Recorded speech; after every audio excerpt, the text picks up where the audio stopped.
If you guys don't know what family constellation is, we're gonna go through that. I know you don't live in Miami, you live in Hollywood. I know this is a Saturday. I know you're a busy man. I know you're a family man.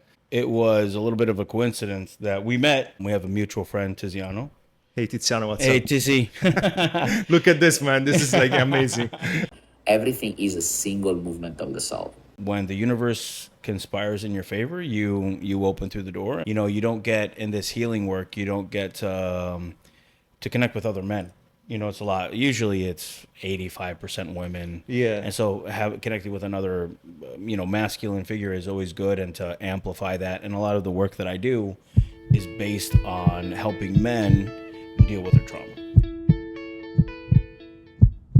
Yeah, man. Thank you for that's something else that makes me really like happy and curious about like having you here, man. Because again, I've been like frequenting the healing world in like 3 different continents for a few years now, and it's really hard to meet men, especially like men that they are willing to be vulnerable, men that are curious, and men that they don't have any problems with the opening up and sharing their own story.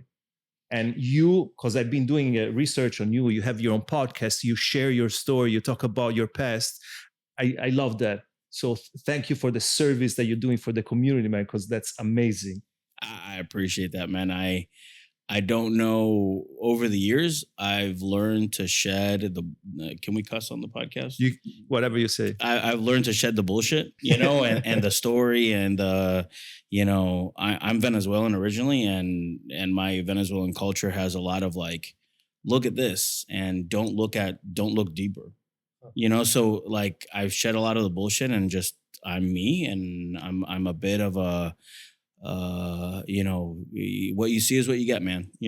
Warts and all. This is who I am, and I'm 42 now, so a lot of the like kind of hubris and ego, all that stuff's kind of gone away because it just doesn't serve.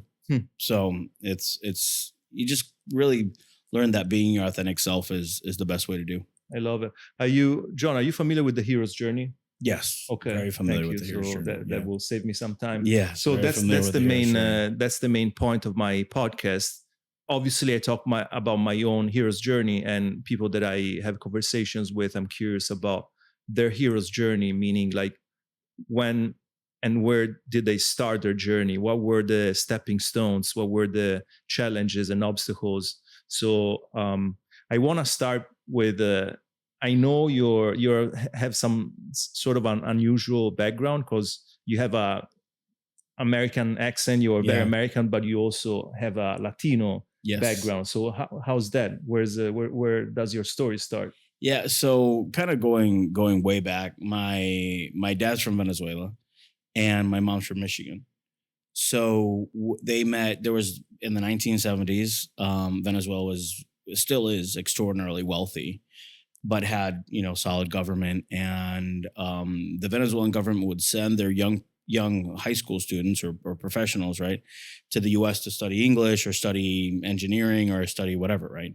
It was called the scholarship of Gran Mariscal de Ayacucho. That's what it was called. And my dad went to Michigan. So the government would pay for Venezuelans to go and study abroad? Wow. Go study abroad. And then the idea was like many countries did. Iran before the fall of the Shah of Iran, before, the regime change would do that. So you'd see a lot of people that were from countries like Venezuela that would study abroad and then they invest in their own peers so that they can bring the know-how back to the country. And my mom and dad met in college and got married, and my dad started working for Kellogg's, the cereal company. Yeah. And what was he doing there? So he was an industrial engineer. Okay. Doing plant management. Okay. That was headquartered where? In Battle Creek, Michigan. Michigan. Okay. Yeah. So Central. If anybody knows about Kellogg's, it's really from the Central Michigan area. Battle Creek is the world capital of cereal. Wow, like cornflakes. And I grew up, in my house, and we couldn't eat anything other than, like we couldn't have breakfast stuff that wasn't cornflakes and cornflakes and arepas. Frosted flakes. So yeah, exactly. It was cornflakes and arepas. So that was my growing up. Yeah. So that's you were born in Michigan then? No, so his first station, like his first assignment, because he's Venezuelan, was in Maracay, Venezuela. Okay. So I was born in Maracay. Ooh. Yeah, and then my dad, we moved around in Latin America. So he was in the engineering. So we lived in Brazil and Sao Paulo, and then we lived in Querétaro, Mexico, and then we went back to Michigan to headquarters, basically. And after I think 11 years with Kellogg's, he couldn't take there was a lot of politics and. That's a huge corporation. Yeah, there was a lot of politics, and this foreign guy, good looking. My dad's a very good looking guy, very charismatic, Latino.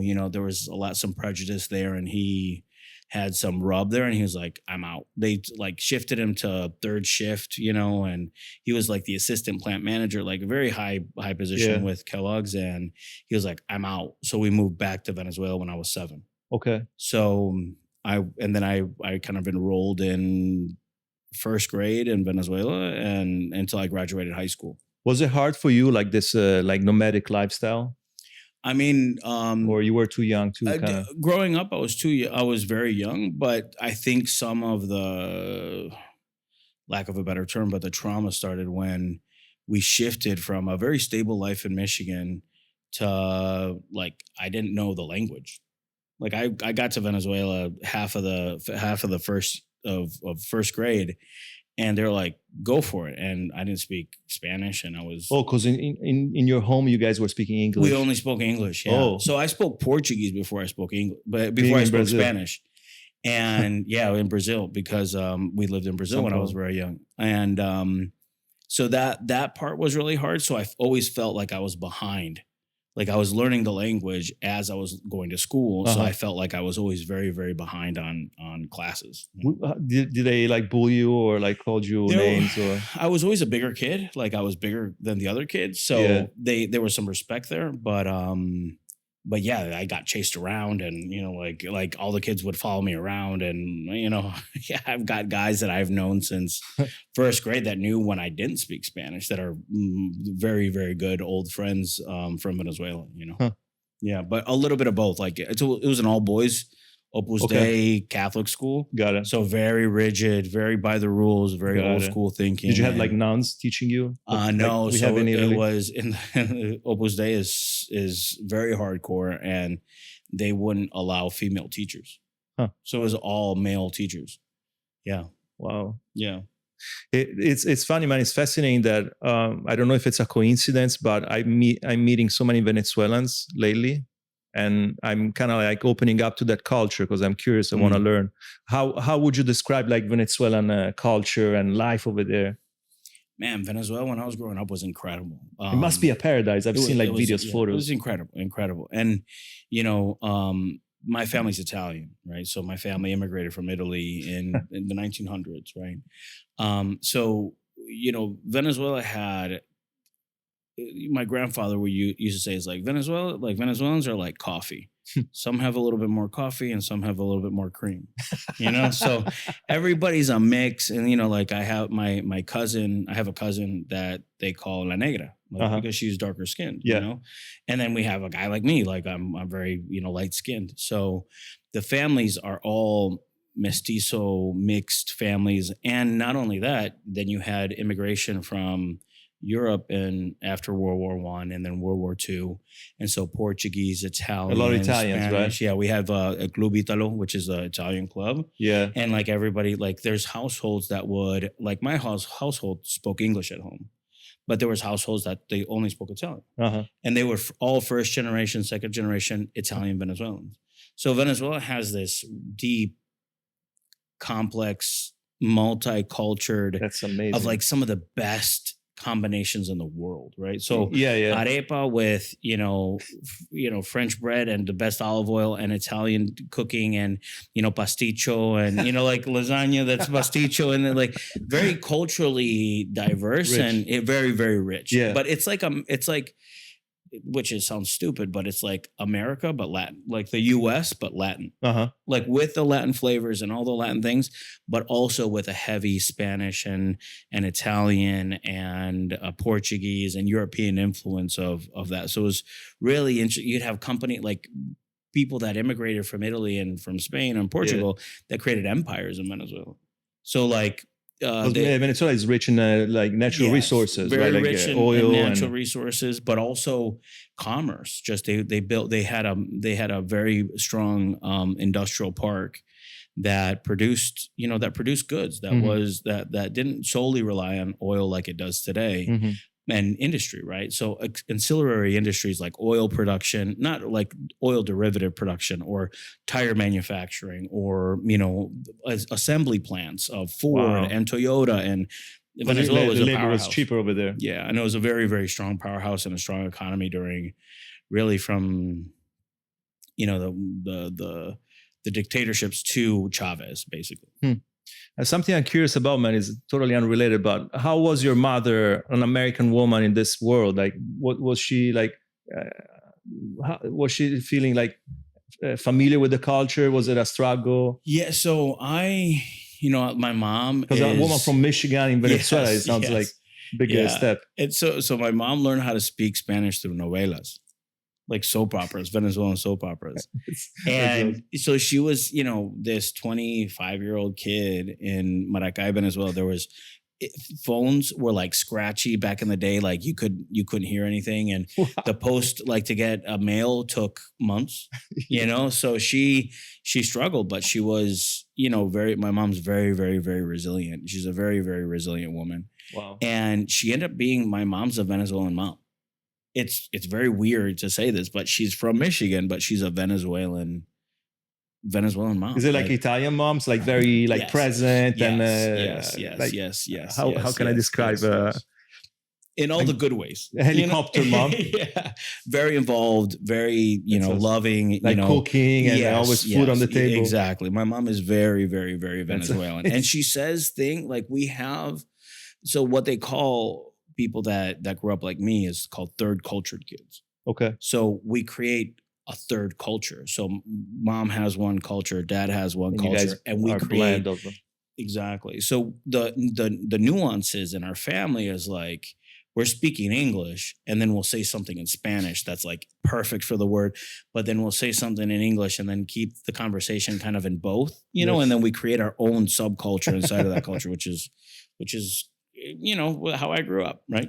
So okay, man. Let's say that's the beginning of your story. Like this, a lot of travels, and then you guys like grew up in Venezuela, and then what's the next stage of the journey? During that time, pretty affluent. My dad had a really, really, really good job. He was the vice president of a big fast food chain in Venezuela. Had one of the largest, fastest growing, and very powerhouse type.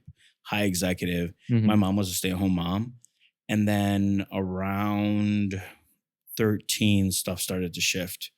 Kind of when I was coming of age, right? I was becoming a man, doing that stuff. And was he present, your father, in your life? So he was. And then, for a long time, he became very angry. And I always thought it was my fault. But come to find out, my dad had stepped out of the marriage, right?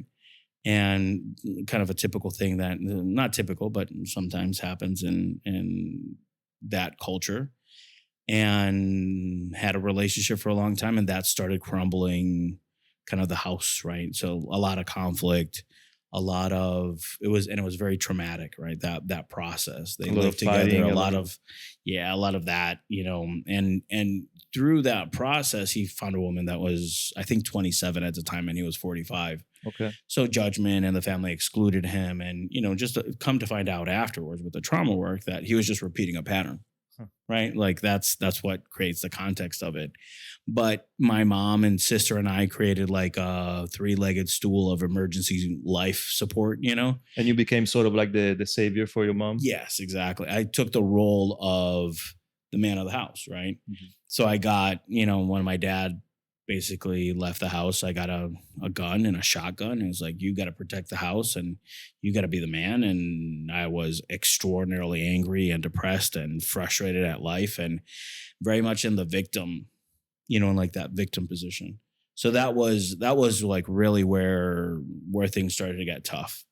That it was, I had this just rage against the world and this mentality that poor me, so I really understand the victim mentality because I consider myself one, right? Mm-hmm. I experienced sexual abuse when I was a kid.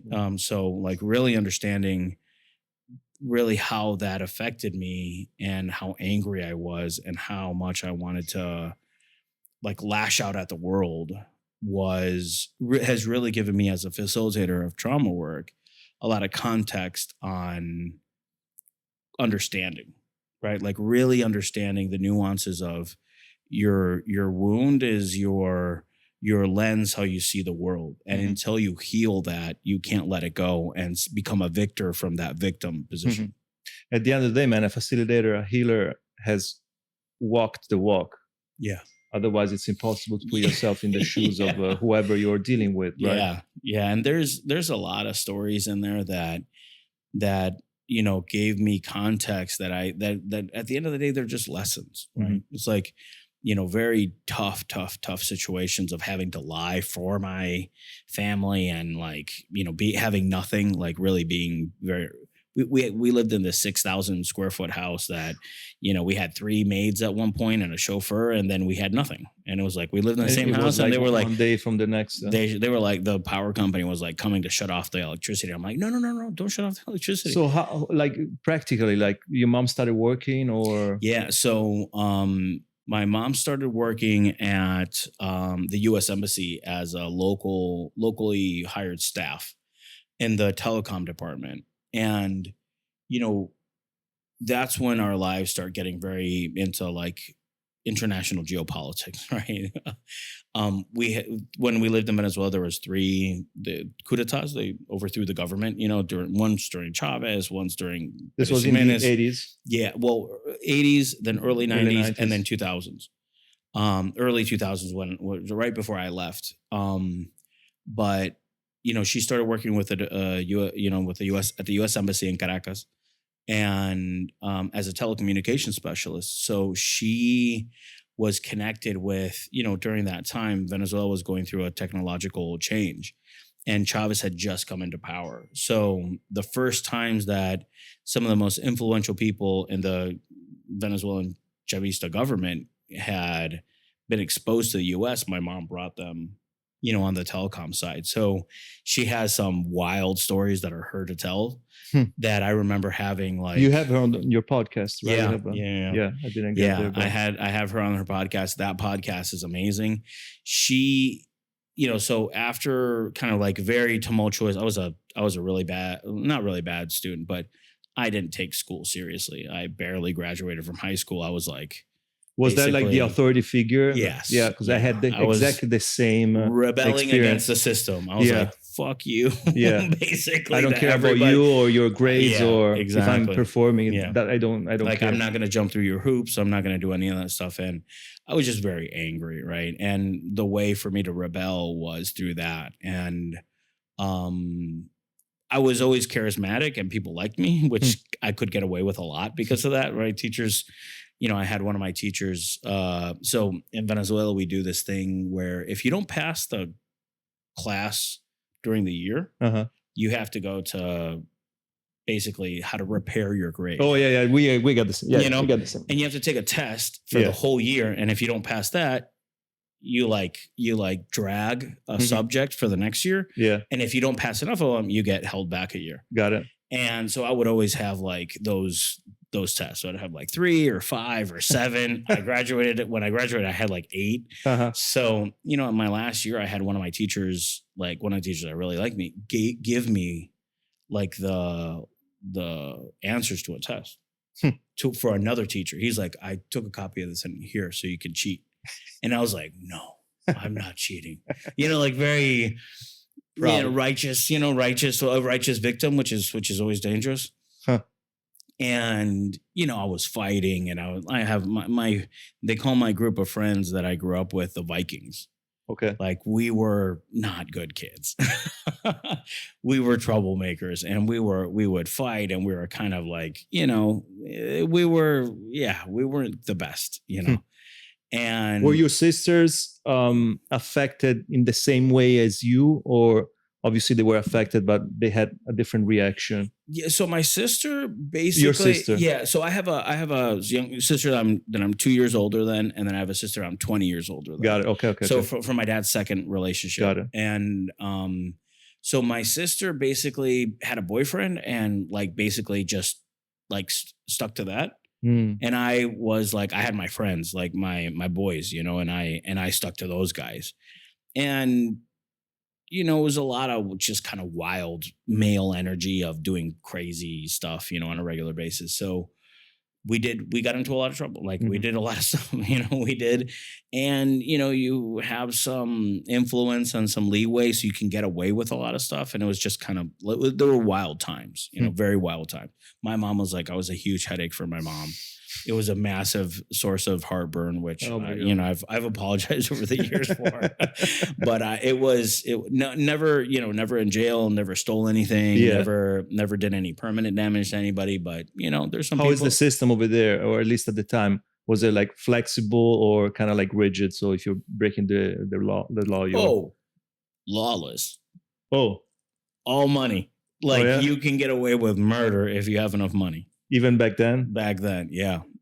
Venezuela's always been like a Wild West. The Wild West, yeah, very much like the Wild West. Yeah. So, you could get away with a lot, and the families are families of influence, and you don't know who I am, or you don't know who my father is. That type of conversation. It's a classist society. Yes, very, very, very. That's how I imagine South America in general, right? Yeah. It's a very classist, and it's about status, and it's about acquisition power. That's it. Like, how much money you have. And when you have money in Venezuela, you have massive amounts of money. Would you say it's the same like Brazil, Colombia? Yeah, it's a pretty, the income gap between lower class and substantial. It's very big. One of the things that Venezuela did have was at least a methodology to scale the class system. Yeah. Because education was so strong in Venezuela, and there was so much money going into the country, that if you had, good grades and you worked hard, you could go to the Central University of Venezuela, get a degree in telecommunications engineering, or become a doctor, or become whatever. And then you would have other opportunities to get like a scholarship to go study abroad and then come back. And literally, you came from a small town, and then you're very high income earning, which is, I never seen that that's not a common story in other Latin American countries. So Venezuela gave the opportunity for like social mobility. Yes. You could like start lower and then go make good money and have a status. Yeah. It wasn't as, obviously it wasn't as like the United States that has this massive middle class, or had this massive middle class. Venezuela had like some upward mobility that was very different than other countries. Yeah, because the country was so wealthy, at the end of the day. What happens then, man? So you're going through like your struggles at school, authority, like with your boys, you're getting into troubles. Yeah. So basically my dad's like, hey, I can't pay for college. You got to figure it out, kid. And I'm like, so, but your dad was still present in the family dynamics, even if he was like outside. Removed. Sort of present, and me very much in the middle of like having like talking to my dad about money, or doing stuff that you're not supposed to do as a kid. And he's like, hey man, that's not gonna be a thing. You've got to figure it out. My dad had lost his job, and it was in a really difficult situation, living in a city that was 4.5 hours away. Got it. And so he's like, you got to figure it out, dude. And my mom had done the test to become a U.S. diplomat. Wow. So she's like, I graduated from high school by the skin of my teeth. And my mom's like, hey, my first assignment is Monterrey, Mexico. So I'm like, I guess I'm going to Monterrey, Mexico, because I didn't really have anywhere to go. And so I went to Mexico. With like your whole family, you, your sister, your mom? My sister, my mom. Yeah. Wow. With like basically nothing, like We were How old were you? Late teens? 18. Yeah, Okay. 18, 19. Monterey, Yeah. Mexico. Where's Monterey. that exactly? So that's the Like on the West Coast? That's the northeast of Mexico. Northeast. It's the powerhouse, like one of the industrial powerhouses of Mexico. Is that close to Texas? Yes, very close to Texas, very close to McAllen, Texas. So Juarez, McAllen, Texas area, Brownsville, like that south, Uh-huh. the southeast corner, South Padre Island, around that area. Wow. Yeah. So I went there. My sister enrolled in an international school. My sister still had a couple years to go to graduate high school. And my mom was stationed as a U.S. diplomat. So an angry, very angry, crazy partying, righteous victim is granted diplomatic immunity. Huh. So I have diplomatic immunity in Monterey.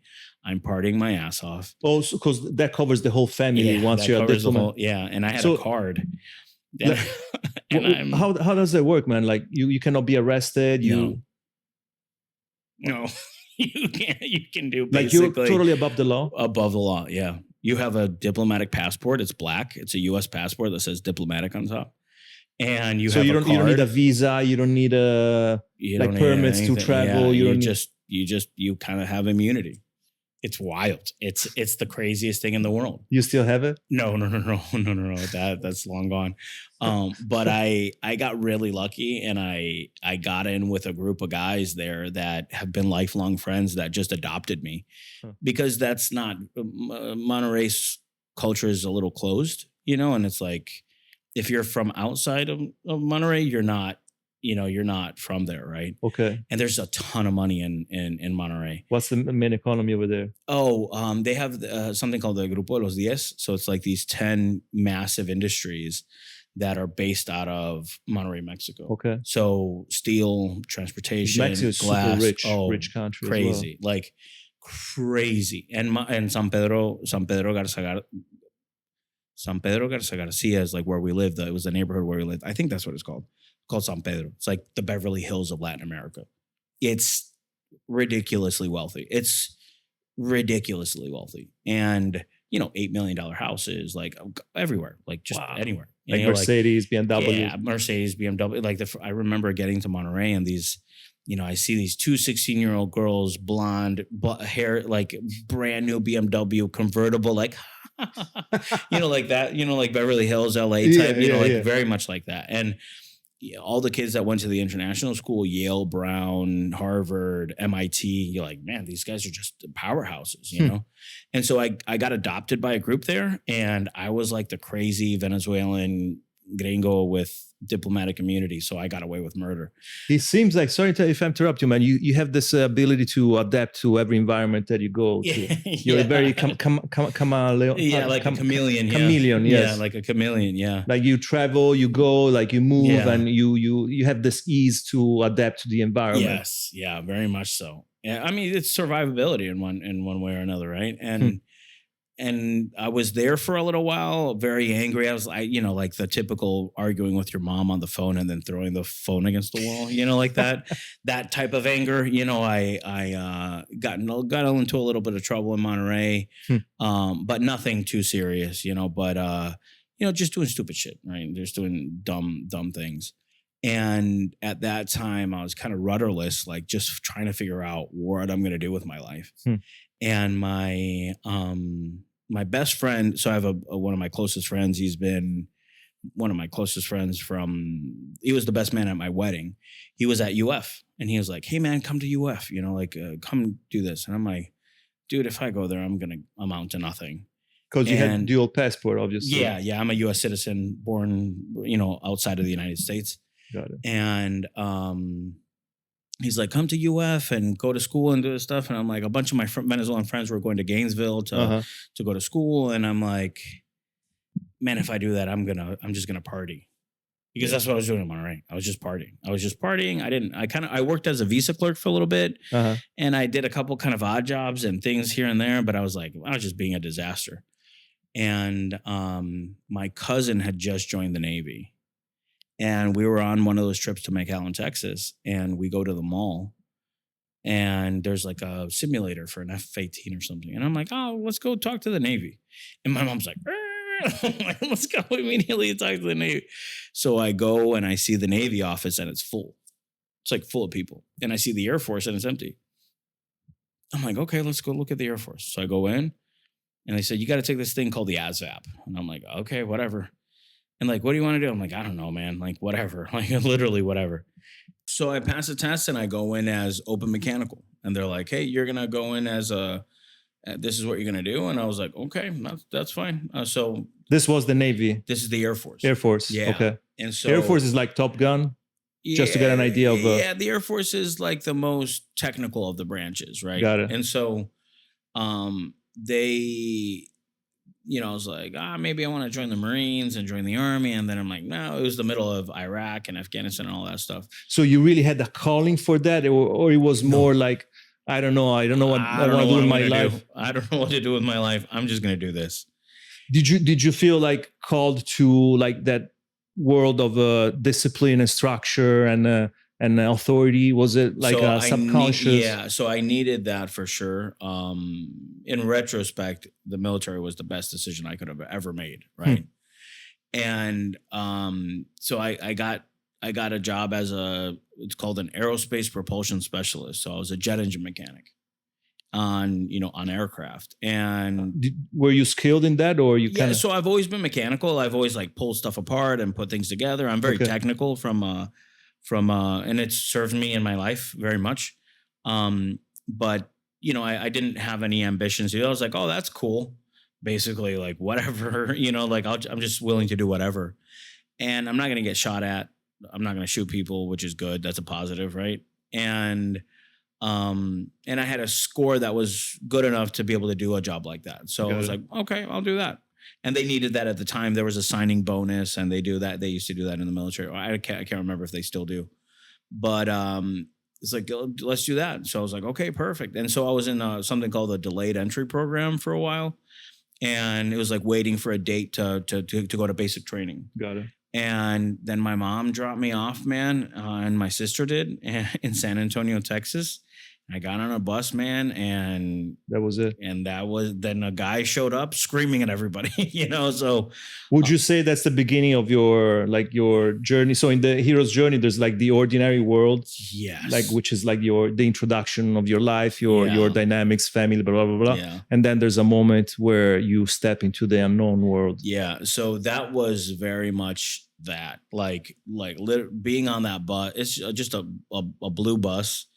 And they get on it and they start screaming at you, and you don't remember the first couple days. Like they put you're in civilian clothes, like clothes like this, and they're like, pick up your bag, put your bag down, pick up your bag, put your bag, and they're screaming at you and they're doing all this stuff. And then you march around, and they call them Rainbow Week, because everybody's like different colors. Yeah. Nobody has a haircut. Everybody looks terrible, and they're in tennis shoes, and they're all in New Balance tennis shoes.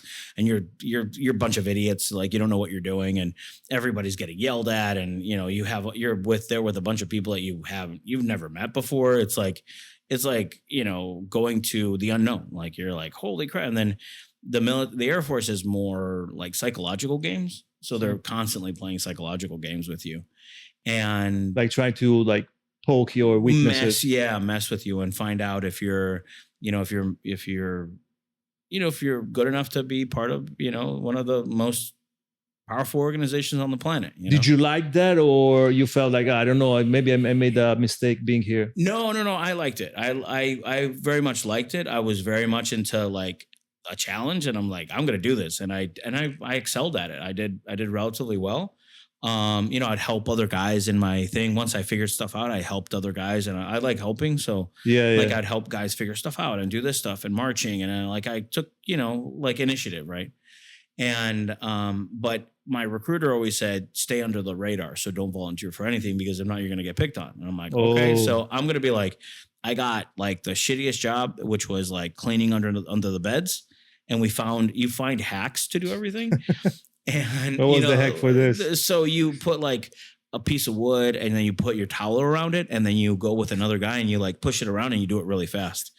And so like, it's about figuring out the game, you know, it's like, it's basic training is basically a game, Yeah. and you have to figure out the game, and it's like, figure out the game as fast as possible. So, you know, they give you impossible tasks. And when you do those impossible tasks, they like flip out over whatever, you know, so it's like, even in the best case scenario, you're always losing, you know? And so, and the worst part about basic training is how funny the TIs are. They're called training instructors in the Air Force, and they're hilarious. Like a Full Metal They're Jacket. hilarious. They're so funny, man. Like those guys like yelling at you and stuff, and they suddenly say something funny, and you have to be like, give me an example, man. Like, really what would they say? So there was this guy that would say, "I'm sorry" all the time, and you're not supposed to say "I'm sorry." So he made him run around saying, "I'm sorry, I'm sorry, I'm sorry, I'm sorry," like so like just stupid. And then you figure out how fragile people are. Yeah. And they're like, "You're going to kill yourself." And he's like, everybody points at it, says like, "Ha ha ha, you're going to kill yourself." You know, because people want to get out of basic training, and you're like, stuff like, you're like, holy crap, there's a whole different level to life that I had no idea of how bad this could get. And people do stuff like that. Like you would say, you would catch this kid, they'd catch this kid singing all the time.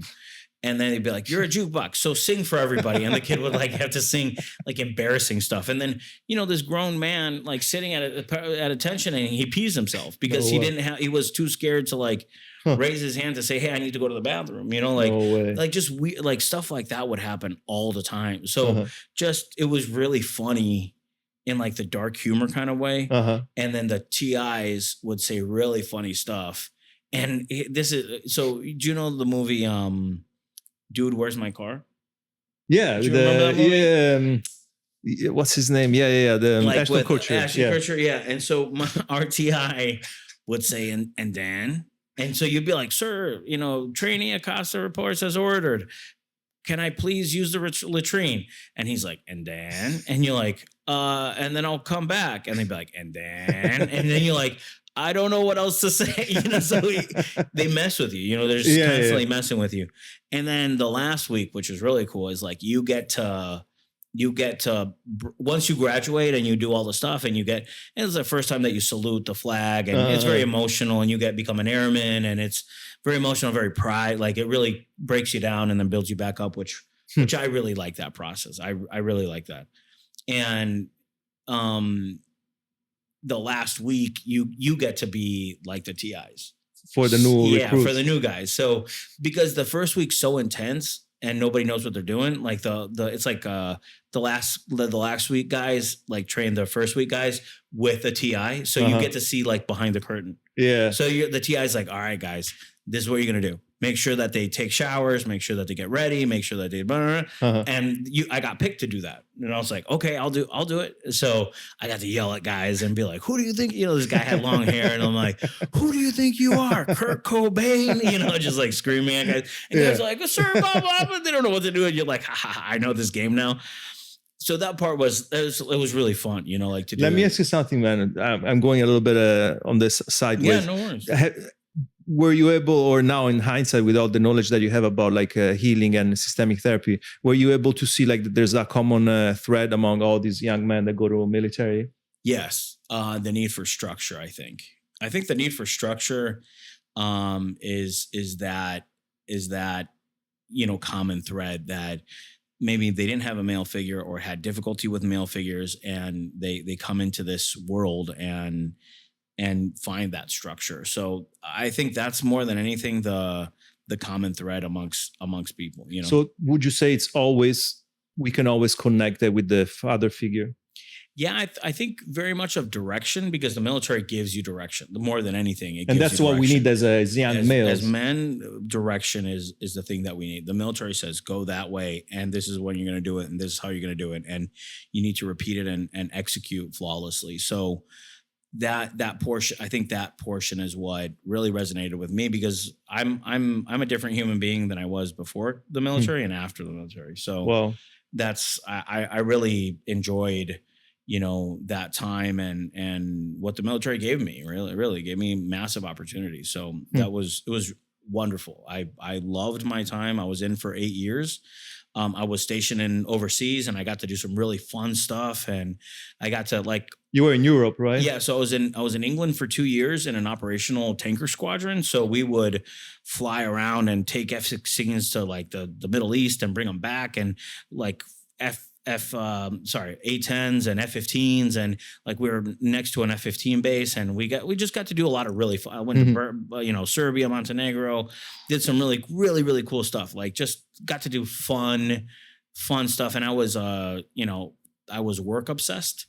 So I would show up way before my shift started, and I would stay way later. And I was like, what they would call a shit hot airman. And I would have my uniform pressed, and I was like ready to work. And I loved my job, and I loved doing what I did.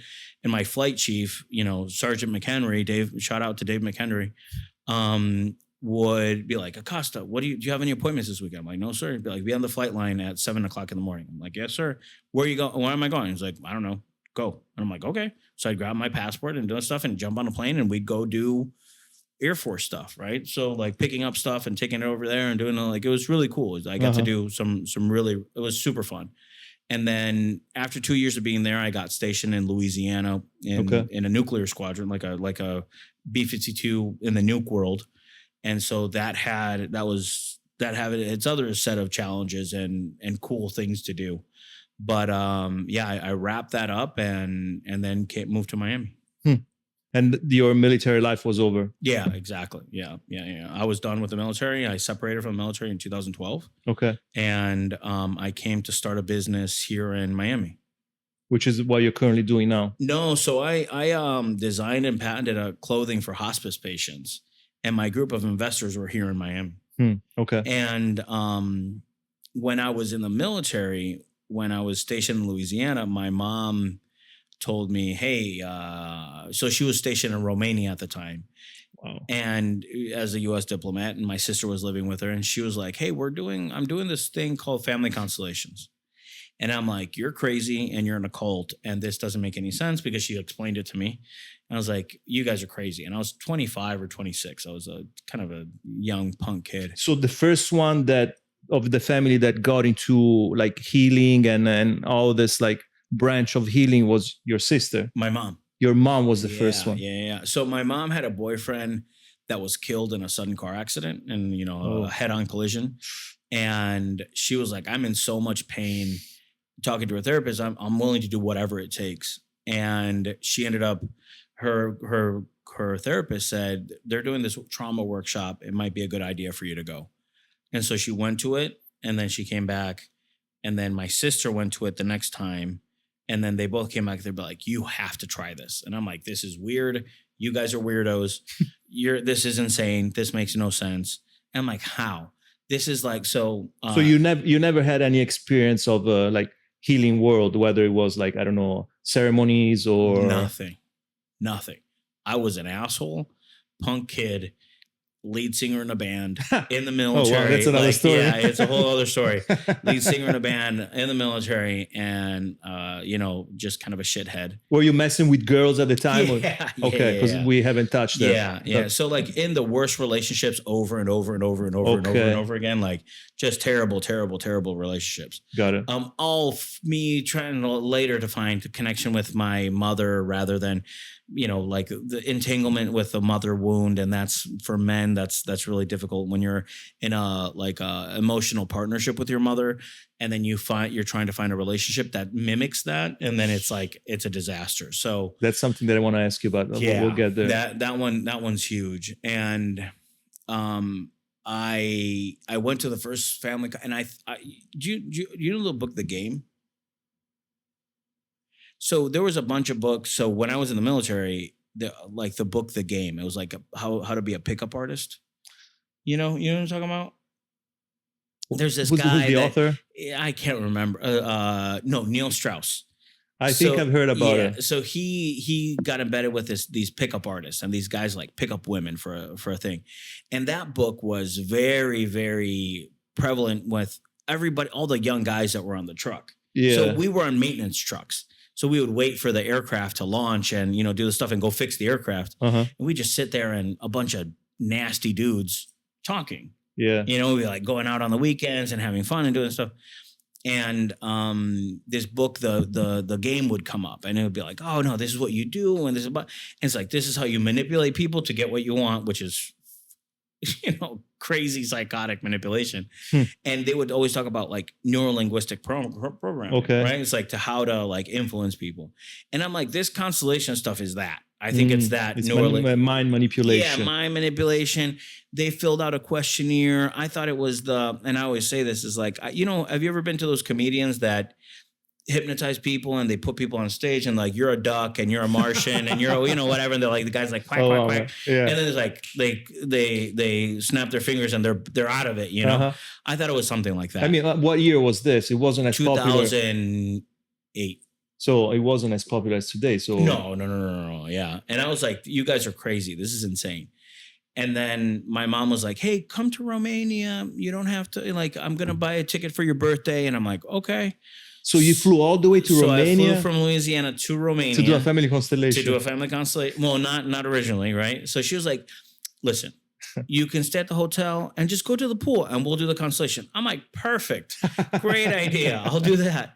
And I'm super curious. So sometimes to my own detriment. And it was a ballroom, like a massive, massive room in a former communist like headquarter hotel. Okay. In the Carpathian Mountains in Transylvania in Cool. Romania. Wow. Must be beautiful over there. Yeah, it's beautiful. It's gorgeous. With 55 Romanian psychologists and psychiatrists. They spoke English. No. Oh, it was in Romania? Zero. So the facilitator spoke Spanish and his two sons. And there was a translator that was translating from Spanish to Romanian. Okay. So we were like, I mean, we all speak Spanish, so okay, that works. And I'm like, this is bullshit, blah, blah, blah, blah. And, he starts and he's this very elegant, very tall Spanish man. And he starts explaining this stuff. And like, both your mom and your sister were there. Sitting next to me. Like, okay. It's a huge circle, like a constellation, but 55 people, imagine 55 people with a massive ballroom in the middle. Yeah. And he has a microphone and he's talking and doing all this stuff. And he's like, he has this big bowl and has everybody's name and he's picking out the name and picks out somebody's name and they start doing a constellation. And they're like, and I'm like, how is this, happening? And then somebody picked me to represent a dead brother. And I was like, what is this? This doesn't make any sense. I'm feeling feelings that don't belong to me. I can't explain this. What is this? And I'm like, and then that was like my full immersion, again, going into the unknown of learning constellations. So we spent 10 days doing constellations all morning, all evening, and then talking about constellations. And I was like, this is incredible. This is the most incredible thing I've ever experienced. I've never seen anything like this. It's profound and it's life-changing. And I've never been the same since in an incredible way. And 6 months later, I met my wife. So let's take a break. For people that don't know, what is family constellation and how does that work? So a family I know constellation. it's hard to explain. It's hard to explain. But maybe the best way to explain it is like an AA meeting. If you've ever been to an AA meeting, Alcoholics Anonymous, right? You sit in a circle and you talk, right? But in constellations, there's a facilitator and then there's a client. And then the facilitator asks the client, like, what would you like to work on today? And the client may say something like, my relationship with my mother. Okay. Right. And so the facilitator says, pick somebody to represent your mother, somebody to represent your father, and somebody to represent you and your siblings. And in my case, when my constellation came up, they said I picked somebody to represent my mother, my father, my sister, and myself. And what ends up happening is this phenomenological process that the people that you ask to represent those individuals in your family uncover or feel feelings that belong to your system. So in my case, my first constellation was my father was very far away and my mom, my sister, and I were in like a crisis triangle. And my mom's like standing in front of us like the lioness mother, like the bear, the mama bear, Mhm. and us in the back, Mhm. and my father like trying to connect with us, right? But So she was blocking yeah, him. exactly. So that as a man, like because of the trauma that had happened when my father and my mother, their relationship ended, there was some trauma there, right? So coming back from many generations, right? And to come to find out during that constellation, I was able to open up the relationship between us, right? Like create space, because when you're in an emergency situation, emergency relationship, there's no space for anybody else there. Like you're in conflict. You're right there. We were like tight. There was no space. And I and in constellations they tell you to say something to, they say repeat these words like thank you dad for giving me life, and Mhm. I honor you, and I honor you as me as part of your lineage, and like the words that will resolve Mhm. that internal conflict that I had. And it's very emotional, right? It's like you're crying and all the emotions are coming up, and then there's resolution and there's an alignment. But 6 months later I was like, this is insane, this is wild. I backpacked through Spain for the rest of the summer. That like I took leave and I backpacked for like a couple weeks after that. And then I came back to the States. I'm like, what is this? I just did the weirdest thing in the world. It's impossible to explain. Hmm. If you explain it to anybody, they think you're crazy. Mhm. But then I met my wife like 6 months later. And I was like in all these terrible relationships. And then I met my wife. My wife's awesome. She's an incredible woman. And What's her name? Miranda. Miranda. Yeah. So Hi, Miranda. Thank you for. shout out to my wife, Miranda. So 6 months later, I met my wife and we connected immediately. And it's like, it's unlike any other relationship I've ever had. Mhm. And we've been together since literally the beginning of 2009. Wow. So, going on 16, 17 years that we've been together, like, and we have an incredible marriage. We've gone through a ton together. Lost some people, had a lot of loss and just a family, and moved to Miami and started a business and went through trials and tribulations as a couple, and really have, through this methodology of family constellations, worked through managing our household and managing my business and managing being parents. We have two children. We have two incredible kids. 9. My daughter's about to be 9, and I have a 12-year-old son. So it really affects everything in my life. I don't know how to navigate life without having the context of family constellations and how trauma works in family systems and how to uncover those patterns that don't serve us. Let me ask you, man, because I know it works, but I don't really understand how. So you're putting on the field like whatever is going on in your life, and these people are representing your relatives, parents, etc. How is that by only observing it gonna heal you? So observing it itself doesn't do the healing. It's when you make a choice to realign it, that's when the healing happens. So, if I would have been in that position of like my sister and my mom and my us and that thing, and my dad over there, and we just uncovered that true dynamic that I didn't even know was there, right? But when you see it, it resonates as the most true thing that you've seen. It's like, holy crap, the guy looked like my dad. The lady looked like my mom, and she would say words that were similar to my mom, so like very, very like undeniable. You cannot deny that this is a profound movement, but then you can just say, I don't want to work on that. And then you block the flow of healing. You've been presented the information and you say, I don't want to work on that. But then, me as a facilitator, or Alberto Iturbe, my facilitator that taught me, was like, would you like to do a movement? And it's your choice. There's some people that have massive amounts of pain, deep old trauma, that they're like, no. And that's their choice. They just leave it there. Why is that? Is it fear? Loyalty. Loyalty and fear.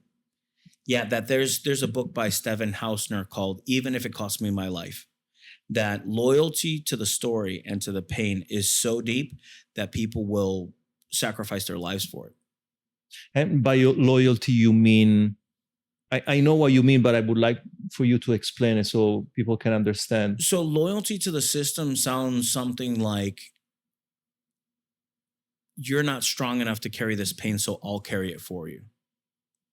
Does that make like I need to be part of this family, and the way that I'm going to be part of this family is by carrying something that doesn't belong to me, like the loss of a child from a parent, like abuse, like abandonment, like emotional unavailability, like all these patterns and these defense mechanisms that we have that show up in our life, and we're like, why am I doing this? When our logical minds are saying this isn't good for me. I shouldn't be It's doing not this. yours to carry. Exactly. It's But not yours we to do carry. it in Out of order loyalty, to be belong. belong of the. Yeah.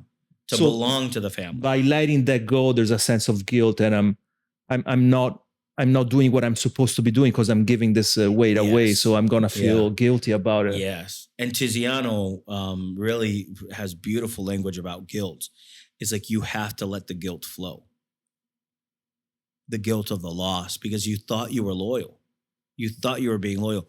But the other side of loyalty is that you can honor the family lineage and say, thank you for giving me life. In your honor, I will succeed, and I'll become the best version of myself. I'm fascinated by money, by abundance, and I found that sometimes the fact that people don't attract abundance is because they don't wanna. Let's say, for example, they don't wanna be on a higher level than their parents. Yes. Meaning, if I make more money than my father or my mother, I will not be part of that system anymore because Correct. I will elevate myself, and I'm going to feel guilty about it. So I'd rather make less money, but still be in the same circle. Yes. So I'm going to belong to the system. Yeah. Because healing often feels like a betrayal. Like you're betraying the system. Wow, man. Yeah. Yeah. That one's because you identify with your wounds so much that when you heal them, you're like, who am I now if I don't have these without wounds? my wounds? Do you have experience about that? 100%. Like, so I look at family constellations through a Judeo-Christian lens, right? So that's the framework that I work with, right? And oh, you're right. Sense of guilt is huge. yeah, it's huge. It's huge. And Pharaoh was the tyrant, right, of the Israelites, right? And the time that they spend in the desert, they're wandering the desert for 40 years after the tyranny of the Pharaoh.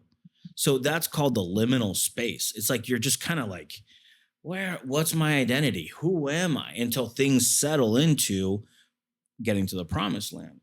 Like that's a meta story inside biblical terms, that you have this tyranny of the loyalty and the trauma and the blah, blah, blah, whatever. And then you go into, and you like, get it. Okay, I'm released. Moses, set my people free, right? And then you go into the desert, and then you just wander around. Like you're like, have you seen a lobster when they get a new shell? Yeah. They're soft. And then they go underneath a rock, so they're protected. It's the same thing. So when you do profound healing work, it ends up being that you're like your emotions are so live for a while until you settle into your new position, which is your actual position that you're supposed to be in. Can we say that everything, I mean, I'm generalizing, of course, but everything goes back to the parents? Yes. Yeah. So everything goes back to the parents of being in gratitude to them for giving you life, basically, right? That if you're resentful or you judge your parents, you have the major possibility of repeating the pattern because you consider yourself above them. So even if you were adopted, maybe, God forbid, mom put you in a dumpster, you're still here because she gave you life, because your father gave you life. Even if they're how you came to life was through and Gary Stewart talks about this. It's like, even if you came through difficult circumstances, right? There was a rape and you're the product of a rape. It's like, can you make peace with the fact that you were born out of a hurricane or a tornado of life, but you're still here and you can still be grateful for being here, right? So it really reframes things, and it doesn't absolve somebody from the responsibility of suffering the consequences of whatever, legal framework there is, but it also creates a framework of empowerment rather than victimization. Because so many people repeat patterns out of being of this story of, oh, poor me, I'm the victim, I'm the victim, I'm the victim. And as Gary would say, and he very astutely said, is that a righteous victim is a perpetrator in training. Actually, yeah, I wanted to ask you about this righteous victim. Yeah. So who is a righteous victim? Man, and a righteous victim is somebody that justifies their violence because of their wound. Right? It's like when you see somebody that has been deeply wounded, if they don't work on that trauma, that can fester and grow into becoming a perpetrator. So because they say, I was wronged, so I can wrong other people. I'm owed something from life. Like you see that a lot in like current movements of people. It's like the people that are the most wounded are the people that are capable of most violence. So it's like when you say somebody that's been through a lot of stuff and they've healed, they're like, it's not worth it, man. I'm just gonna, you do you and I'm gonna do me. They're not, those triggers are wounds that can create violence because the victim and the perpetrator are systemically entangled. There cannot be a victim without a perpetrator. Exactly. And vice versa. So if you identify as a victim, you'll find a perpetrator everywhere, even if you have to create the dynamic for a perpetrator to be present. Yeah. That's the part that nobody talks about. That's the part that nobody's like, oh no, but I'm a victim. Yes. What happened to you was terrible, but it's your responsibility to fix it because nobody else can. So if you identify as a victim, you will create in your environment dynamics in which you will make whoever is next to you a perpetrator. So that will reinforce you feeling as a victim. Yes, that is the righteous victim. It's almost like, but keep in mind, this is all subconscious. Yeah, right. It's not like somebody's like, today I'm a victim and I'm going to find a perpetrator. It goes deeper. But it goes much deeper. It becomes a pattern that you're like, why am I doing this? Because in your logical mind, and I say this a lot, is like when logic is not present, entanglement to unresolved trauma is. Because somebody, you probably have a friend that has dated the same woman over and over and over again. Right? It's like not her specifically, but the same type of relationship where she's abusive. Why? Because maybe his mom was abusive or his father was abusive, or, there's a wound there that he's like, the way that I see love is through abuse. So they co-create this dynamics. It's like, man, she was such a nice lady, but then she got in a relationship with you and then she's calling you an idiot in front of all your friends.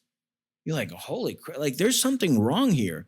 It's usually subconscious and in the ether of that system.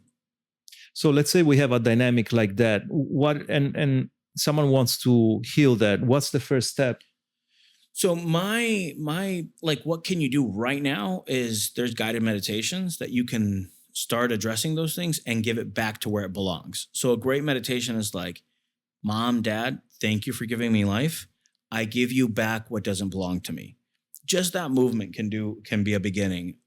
Some people do Tai Chi or Kung Fu or yoga or go to traditional talk therapy or go to on medication, whatever the thing that you need to do it. My methodology, the thing that resonates, the most with me is family constellations and systemic constellations. So would you say that like having awareness of these dynamics, whatever dynamics you have, is already like a huge step? That's a being able to step, to visualize them and say, oh, I'm repeating these patterns. Now I see it. I attract these type of dynamics in my life. Mm-hmm. That's the only way to heal, right? That's to me the only way to heal, because when you're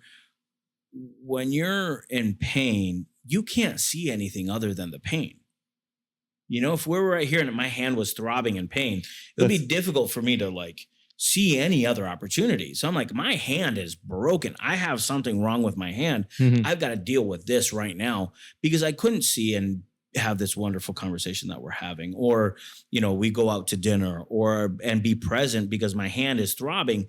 trauma and a wound in your soul is the same way. Mhm. You can't see anything other than that righteous victimization, that pain that co-creates the dynamics that you're constantly in. Let me ask you this, man. I appreciate it.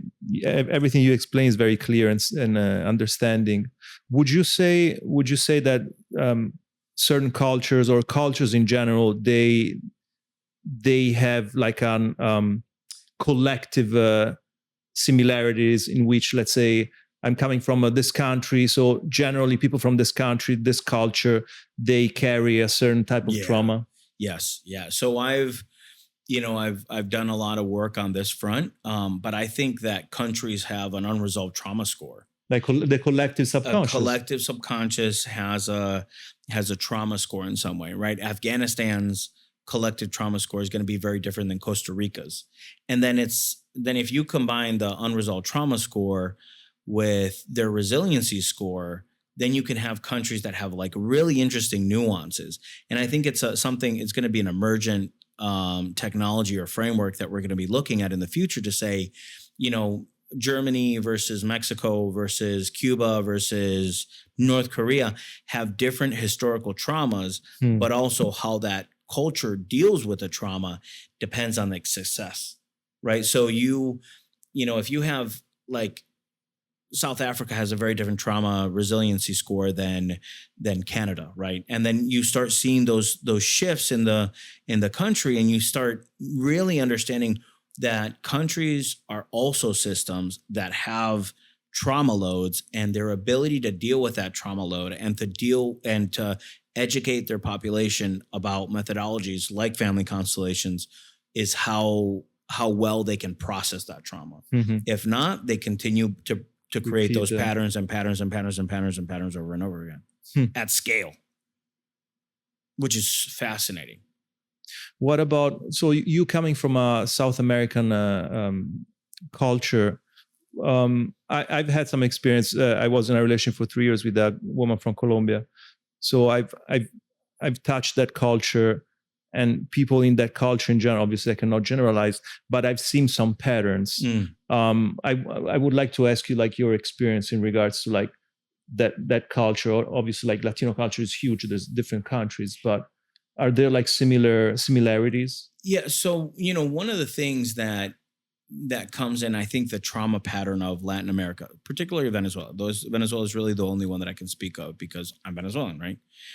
Is I think there's a male female trauma pattern there, right? That some men were the abusers and some females were the victims, but then that reversed, and then the women became the abusers and the males became, because of these colonization trauma wounds, right? And not to go, I'm not a fan of some of the ideologies that are out there now, that they're like, oh, colonization and and like really rebellious and the victimization doing stuff. Yeah. But it's to create context to be like, now that we've spoken about it, it's the country's responsibility to create frameworks to deal with it. Mhm. Not from we need to change the system. Is like, no, each individual has to do the internal work to be able to change the system. Yeah. They're not like, that creates a victim perpetrator dynamic again, because like, I was wounded, so the whole world has to change. Like, no.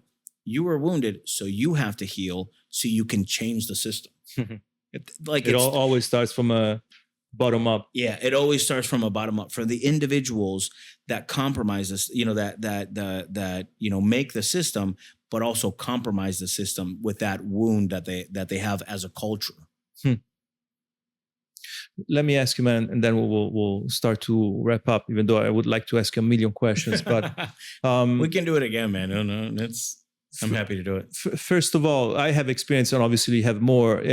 With this type of work, there's generally more female dominant component than male. Why is that?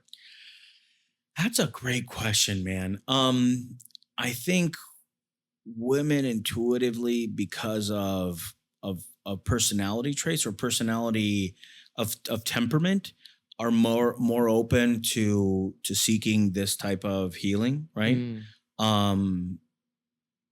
I think that's what it boils down to in some ways, that women are usually the ones that have most at risk. And men have a different dynamic when it comes to, like, we don't risk as much when we interact with women as women do, right? Women have to be guarded and they have to protect themselves, and sometimes that creates wounds, right? Those wounds are there because of just male female dynamics. And I think that women do a good job of exploring those healing modalities and start making that leap towards that. But also, a lot of the facilitators are women themselves.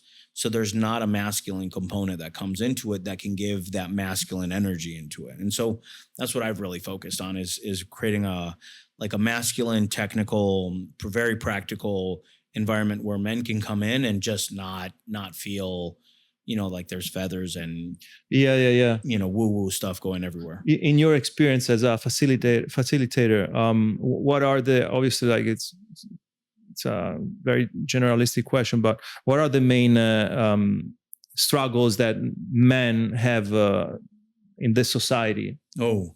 I think because feminism became such a big thing, is that a lot of mothers became the emotional partners of their sons. That one is very common. Why? Because men just like fathers, they were not present. Because the mothers in many cases had a father wound themselves. So they found a partner that resembled that father wound. And then they were like, all men are shit or whatever, right? So my boy is not going to do that to me. So I'm going to hold him close. So the devouring mother.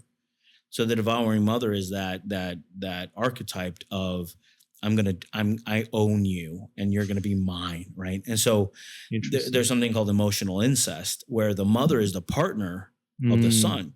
So that son becomes extraordinarily resentful towards women. I think the incel community, and he becomes a narcissist and all that. Exactly. It's like, what's a narcissist? A narcissist is a wounded little boy.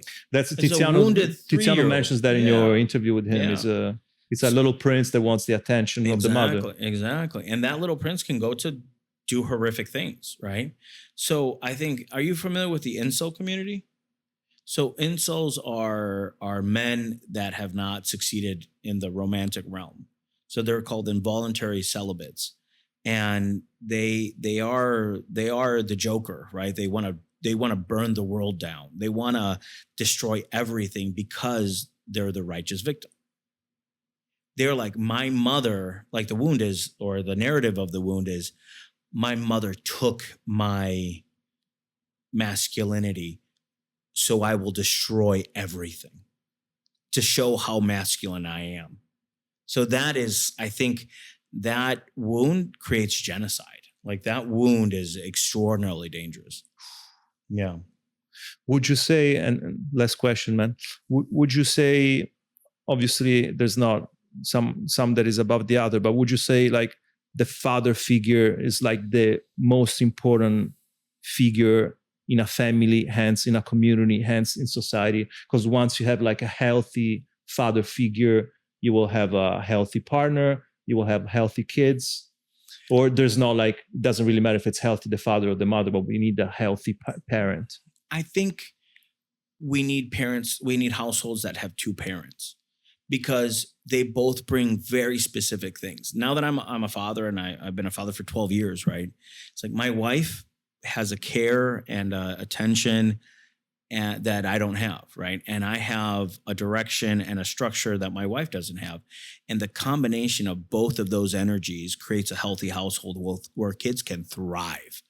Like, I know what that doesn't look like, and I know exactly what that does look like. And man, my kids are thriving. I just don't know, like, and I don't know if it's because it's me or because of my job or because I work on my shit or whatever it is. The combination of all the above, which is usually the answer, is where our children have a healthy household and they can thrive and figure stuff out, and we figure out. And as things change, we continue to work on our stuff. And it's one of the most powerful things. But man, my boy is in that age right now where he's shifting towards me. So, he was in the mother nest, influence, right? Mother influence and stuff. But now he's mine. And I'm like, dude, we're going to do awesome, crazy shit, and it's going to be a little bit scary, but we're going to go adventure, right? And that's what the military did for me. Like we're going to do some adventure stuff. Like next year, we're planning with my brother-in-law a father-son trip that is like we're going to go raft down a river and we're going to jerk motorcycles, and I got him a dirt bike, and it's like we're going to do some dangerous stuff. You're going to get some stitches, we're going to fall off some stuff, but man, we're going to have some Part fun. of the game. Part of the game, man. You know, and you have to create that sense of adventure. To be a real man is balanced both in his masculine and feminine. So that balance is, I think, really important. And what we've seen with these young men, and I think it's the danger of these ideologies that are victim perpetrator focused, like feminism, Marxism is that. You know, they're deeply wounded ideologies that you destroy through righteous indignation or that righteous victimization, the other side. And that's a recipe for disaster. Like the Andrew Tates of today, for example. The Andrew Tates of this world. Which is a huge role model for a lot of the exactly. younger generation. Exactly. Andrew Tate's no other than a wounded man, right? That has possibly a mother wound. And then you have the complete opposite, right? That you have the kids that are completely in, you know, the extremes of these versions. You can see how they all extreme into a victim perpetrator narrative. I mean, I think, man, once you get a hold of what you like, the knowledge that you have, you can filter whatever you see in the world through those lens, and you understand a lot of things that are going on in your workspace, through your friendships, in relationships. You're like, oh, I see. There's a wound here, or there's a trauma that hasn't been healed here. So I can see that. It's like having a superpower. It's wild. It's like, it literally is like having a superpower to be able to say, you know, I just did a consultation on my business on Monday, and it shifted a bunch of stuff. And I'm like, this is incredible. And we just kind of keep working on it. And it's like seeing the Matrix, you know, it's wild, and it doesn't cost much. It's very, very, very reasonable. You don't have to be part of a cult. You don't have to join a multi-level marketing. You don't have to subscribe to anything. There's no secrets. There's no Illuminati, you know, like it's like, it's plain and simple. It's really plain and simple, and it's hidden in plain sight, man. It's right in front of us. So if someone is watching and wants to know more about this and what you do, like how can they do it? Where and when can they find like the next constellation or? Yeah. So, you know, the Zulu One podcast on Instagram, it's at Zulu One Podcast, is a great place to start. We have a YouTube channel that's Zulu One Podcast, same one. It's ZULUONE, so Zulu One. Zulu, because Bert studied with the Zulus in Africa. Bert Hellinger, the founder of Family Constellations, was embedded with the Zulu tribe in South Africa. That's such a cool story. Yeah, it really is. It really is. And that's an homage to him and to them, right? To really honor the lineage of where this work comes from. And one is that we're one consciousness, right? Is that in Family Constellations, you can be the most skeptical person on the world. And I was that person. You cannot deny that we're all connected. It's insane. It makes no sense. I'll invite any skeptic in the world to come experience a family constellation. They need to be open though. And yeah, they have to be open, but they can come in and experience it and be like, there's something there. Like, I've never seen anybody that's never like seen something there that is profound and moving, you know? In my smallest circle, man, whenever I have the opportunity, I'm talking to someone, I'm like, go and do Michelle's constellation or check out Zulu One, check out John, check out Tiziano. I share reels. I'm spreading the word because I believe in it, and I think it's really helpful for anyone. That's you know, very, very grateful for that. You know, Tiziano is an incredible facilitator in Australia, and there's different flavors for everybody. If you want to do constellations with horses, there's people that do that. If you want to do constellations with structural, more shamanic, more woo and feathers and smoke and that for your stuff. business, for if money, you want to do it for abundance. business, you want to do it for abundance. If you want to do it to change your family dynamic, there's people that do that. There's traditional. There's so many different variations of this modality, but it all is based on that core belief that we're all connected and that we carry stuff that doesn't belong to us, and giving that stuff back is very, very healing. And the website that I have a ton of like supporting documentation and movies and, you know, everything that's around the family constellation world is on our website. It's just zulu1.org. Awesome. Yeah. Wow, John, is there anything left unsaid that you want to say, share or say hi to your family? How's your relation with your father now? Is you Oh, guys- incredible. Yeah. So, Okay.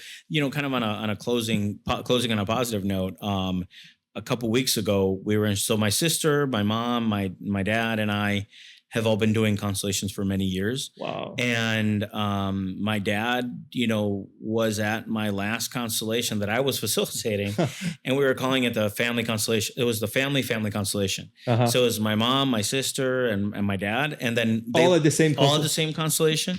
All of us sitting in a row, and we, my mom and my father lost a pregnancy before me. So that pregnancy was represented. My older sibling was represented. That has his place or her place in the system. And man, it was just beautiful. It's like, it's so profound and it's so beautiful that, all these years later, after all this trauma and all this stuff, and there's a lot more nuance, there's a lot more stories, but at the end of the day, the stories is the glue that keeps us stuck. That's what Tony Robbins says. So, Cool. you can let go of those stories, man, and be free and live your life, but it comes with a lot of responsibility. Yeah. John, thank you very much. It was amazing. I appreciate you sharing your man. story and coming here. And I hope to hear from you again and see you soon. And we'll have this again. Thank you for having me, man. I really appreciate it. Thank you.